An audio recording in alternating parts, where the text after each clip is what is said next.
I think it's pretty safe to say that everybody knows the story of 300, right? 300 brave Greek warriors fighting against an overwhelming, oppressive force to save their homes from the invading forces of Sparta. Oh, were you thinking of a different story where the Spartans were the good guys? Well then, let me tell you about the sacred band of Thebes. Thebes was an ancient Greek city-state, along with Athens and Sparta and so many others. And for a period of their history, they were ruled by the Spartans. Now, like most people, they didn't really want to be forced into an oligarchy by a completely separate nation, so they reached out to allies in Athens. The Theban and Athenian armies teamed up to face off against the Spartan oppressors. Now, within the army of Thebes, there was a separate band of 300 warriors called the Sacred Band of Thebes. These guys were the best of the best in ancient Thebes. Usually people would have been chosen for these kinds of things based on social status, but these guys were picked purely by merit with no regard for their social standing. Now that is pretty cool, but it's not the coolest thing about them. You see, these guys weren't just 300 warriors. They were 150 gay couples. The idea was that if you were fighting alongside your lover, you wouldn't act cowardly, you wouldn't want to make different mistakes, you want to impress the person that you love.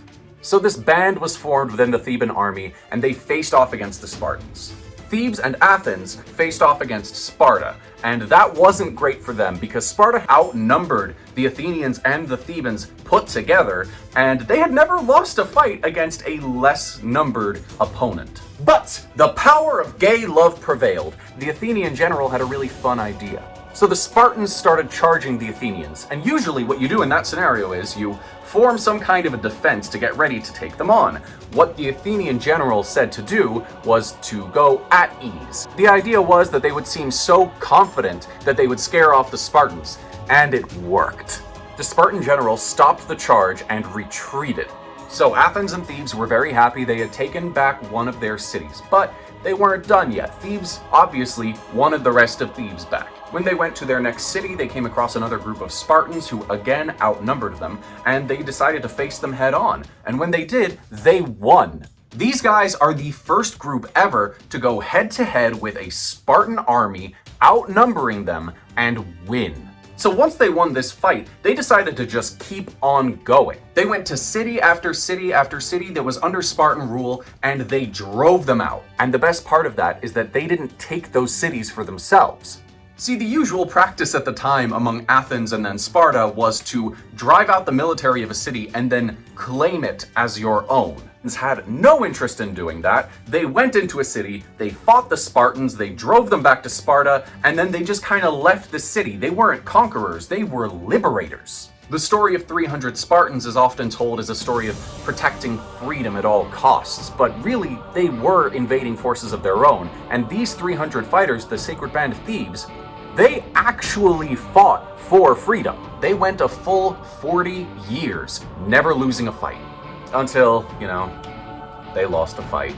There was this guy called Philip II of Macedon who was trying to take over the world at the time. He faced off against Athens and Thebes along with his inexperienced 18-year-old son, Alexander the Great.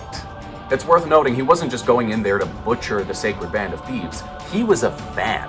He modeled many of his practices and military strategies on the Sacred Band of Thebes. So on this side, we have the Sacred Band of Thebes, and on this side, we have Alexander the Great, one of the best, most brilliant strategic minds in all of history, commanding a group that is basically the Sacred Band of Thebes, but with better equipment and more people.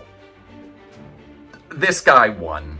They all fought to their last breaths, and when fanboy Philip realized what he had done, he actually wept for the Sacred Band of Thebes. So I guess the moral of the story is, if you wanted to look to ancient Greek history for a story about brilliant warriors fighting for freedom and giving their lives for their community and people, the Spartans probably aren't the ones to look to, but the gays, they've got you covered.